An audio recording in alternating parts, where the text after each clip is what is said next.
जय श्री राम सभी भक्तों को। जय माता की। फिर एक नई वीडियो के साथ हाजिर हो गए हैं और आज की जो हमारी वीडियो है इसमें आप बताइए कि अगर अभी नवरात्रि के दौरान या हमारी पूजा के दौरान हमें जो है शक्तियों का अनुभव होता है, शक्ति हमारे पास आती है, तो उस बात को हम जो है किसके साथ शेयर करें, अपने अनुभव किन लोगों के साथ जो है हमें शेयर करने चाहिए, किसी को बताने चाहिए या नहीं बताने चाहिए। आज की वीडियो इसी विषय पे है। अंत तक बने रहना, तभी आपको सारी वीडियो समझ में आएगी। अगर वीडियो अच्छी लगती है तो लाइक करें, शेयर करें, कमेंट करें। चैनल पे नए हैं तो चैनल को भी जरूर सब्सक्राइब करें। चलिए शुरू करते हैं आज की वीडियो। जय श्री राम। जय श्री राम, जय श्री बालाजी महाराज, जय माता की। जब हम भगवान की पूजा करते हैं, उनका नाम जाप करते हैं, मंत्र जाप करते हैं, ऐसा कभी नहीं होता कि हमें अनुभव ना हो। अगर हमें अनुभव होते हैं और हम उन अनुभव को अगर किसी ऐसे व्यक्ति के साथ शेयर करते हैं जो कि पूजा पद्धति और ज्ञान से बिल्कुल ही भिन्न है, वो ना इस चीज को जानता, ना पहचानता, ना कुछ, तो और उस वो क्या करता है, वो सोचता है तो पागल है। क्योंकि भगवान की पूजा करने वाला तो पागल ही होता है, क्योंकि वो तो भक्ति को जानना चाहता है, वो तो परमात्मा की इच्छा चाहता है अपने अंदर हृदय में कि मुझे परमात्मा की कृपा प्राप्त हो। और परमात्मा की कृपा प्राप्त करना इतना सरल नहीं है, इतना आसान नहीं है। तो मैं उन माँ के पागलों को, बाबा के पागलों को, मैं भी पागल हूँ। कभी आप सोचो कि गुरु जी आप मुझे पागल क्यों बोल रहे हो, तो मैं भी पागल हूँ।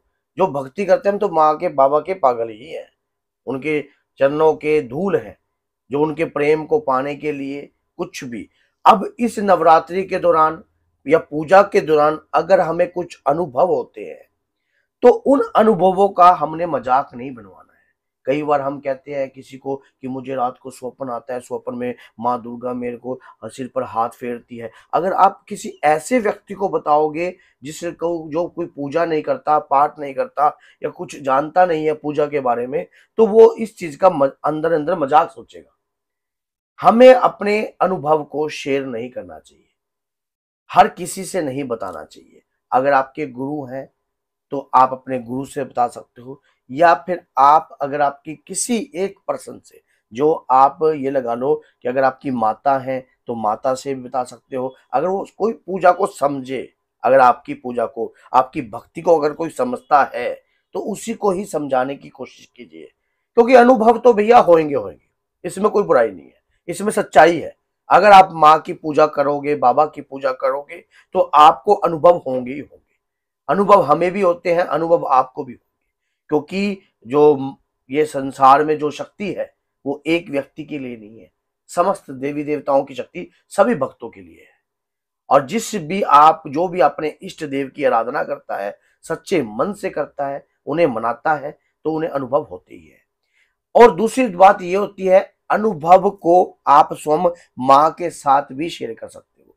अपने अगर आपने शंकर भगवान को अपने गुरुदेव बना रखे हैं, या हनुमान जी को अपना गुरु धारण कर रखा है, तो अपने गुरु के साथ कर सकते हो। या कोई वाक्य में अगर आपका कोई गुरु है तो उनके साथ आप अनुभव अपना शेयर कीजिए, आप कहिए। क्योंकि अनुभव बहुत प्रकार के होते हैं। अनुभव ये भी होते हैं कि जैसे कि आपको छोटी कन्या के रूप में आपको कुछ मानो कुछ खाने का प्रसाद या कुछ भी ऐसा अनुभव होता है। अब रामकृष्ण परमहंस जी को क्या माना जाता था कि माँ काली उनके साथ खेलती थी, लेकिन समाज उन्हें पागल समझता था, समाज उन्हें बहुत पागल समझता था।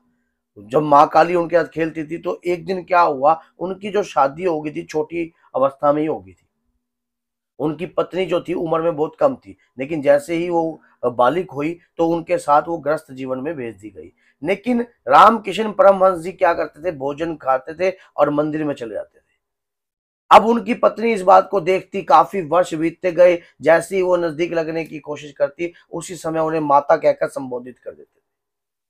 तो एक दिन उनकी पत्नी ने भी अंदर से क्या कहा कि वाक्य में दुनिया जो बोलती है ये सच है, वाक्य में ये पागल है। तो उसमें उस दौरान क्या हुआ, उस दौरान ये हुआ कि जब रामकृष्ण परमहंस की पत्नी एक दिन बीमार हो गई, और उस बीमार होने के कारण रामकृष्ण परमहंस जी ने जाकर उसके चरण दबाने लगे, और चरण दबाने लगे। तब उस लेडीज को ये एहसास आया, उसको मन में ये आया कि ये मेरे चरण दबा रहे हैं और मेरी बीमार की हालत में सेवा करें। सेवा कर रहे हैं। तो एक दिन क्या हो गया, उन्होंने कहा, अपनी पत्नी को कहा कि मैं मंदिर में जा रहा हूं, मुझे आने में देरी हो सकती है, मुझे आने में देरी हो सकती है, तो कृपा मैं आपका जो भोजन मैंने बनाया है वो मैंने रख दिया और आप ले लेना। तो उन्होंने भोजन लिया नहीं, तो माँ कालका स्वयं आ गई, माँ कालका रूप बदलकर स्वयं आ गई और आकर वहां पर बैठ गई। तो उन्हें अपने हाथों से जब उसे भोजन खिलाया, तब उन्होंने पूछा कि माता आप कौन हो? कहते मैं तो रामकृष्ण परमहंस की माता ही तो हूं। तो कहते अच्छा, माता रामकृष्ण परमहंस की है। अब वो ये जानती थी कि इनकी माता किस अवस्था के अंदर है, क्या है, सारी स्थिति वो जानती थी। तो जैसे ही वो जाने लगी, क्योंकि और वो स्वस्थ होने लगी, जो माँ जिसको अमृत पान करा दे, माँ जिसे भोजन करवा दे, वो क्या रोगग्रस्त रह सकता है भैया? आप बताओ। जब माँ खुद भोजन ग्रहण करा रही थी तो उनका शरीर जो था बिल्कुल स्वस्थ होने लगा। अब स्वस्थ होने लगा, जैसे ही वो जाने लग गई, तो तुरंत उन्होंने कहा कि माँ, कि मैं जानती हूं आप माँ ही हो, आप माँ ही हो। तब उन्होंने रामकृष्ण परमहंस को अपना गुरु धारण किया कि ये जो बोलते हैं वो सत्य है, इसमें कोई बुराई नहीं है। और एक बात की और वाक्य हुआ, जब उन्होंने एक बार, वो रामकृष्ण परमहंस थोड़े से थक गए और वो चारपाई पे लेट गए, तो उनकी पत्नी वहां पर आकर उनके पास लेटने लग गई। तो उन्होंने, वो खड़े हो गए, उन्होंने कहा कि माता अगर आपने लेटना है तो मैं उठ जाता हूं। तब उन्होंने क्रोधवश एक वाक्य बोल दिया कि क्या आप मुझ में माँ को देखते हो? तो उन्होंने क्या बोला, उनके शब्द क्या थे कि हाँ, मुझे हर नारी में माँ दिखती है। जब उन्होंने कहा कि हर नारी में माँ दिखती है, आप सोचिए कि वाक्य में ही वो जो भक्त है उसे भगवान की कृपा प्राप्त करने के लिए अपने आप को समर्पित कर दिया। मानो सब कुछ, सब सुखों का त्याग, त्याग ही शक्ति है।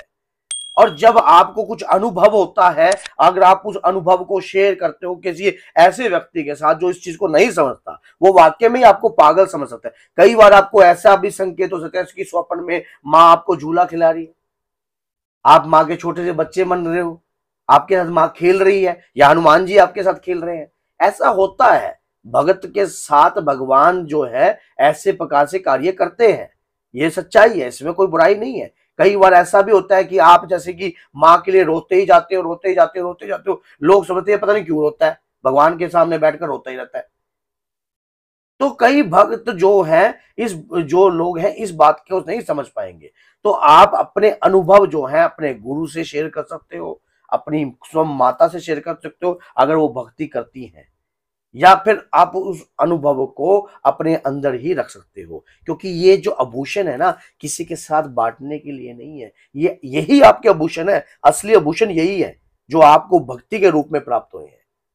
ये भक्ति के रूप के अनुभव है, उन्हीं को बताने चाहिए जो इस चीज को समझ सकता हो। अब मान लो अगर आपने किसी को कहा कि जो मुझे माँ काली आई, माँ काली ने मुझे भोजन कराया, या माँ दुर्गा आई, माँ दुर्गा ने मुझे अपने हाथों से भोजन। खाना बनाया और भोजन करा दिया, तो अब जो व्यक्ति ने कभी माँ दुर्गा देखी ही नहीं, पूजा ही नहीं की कभी किसी किसी ने। ने पूजा ही नहीं करी, समझा ही नहीं, तो वो इस अनुभव को नहीं समझ सकता, वो नहीं समझेगा। लेकिन आपका हृदय वो अटैच हो चुका है, इसका मतलब ये है अगर ऐसे अनुभव आपके साथ हो रहे हैं तो आप सरल व्यक्ति नहीं हो। कभी आप सोचो, आप एक अलग विशेष बन गए हो, क्योंकि आपके ऊपर साक्षात माता की कृपा है। तो बोलिए जय सीताराम, जय श्री बालाजी महाराज।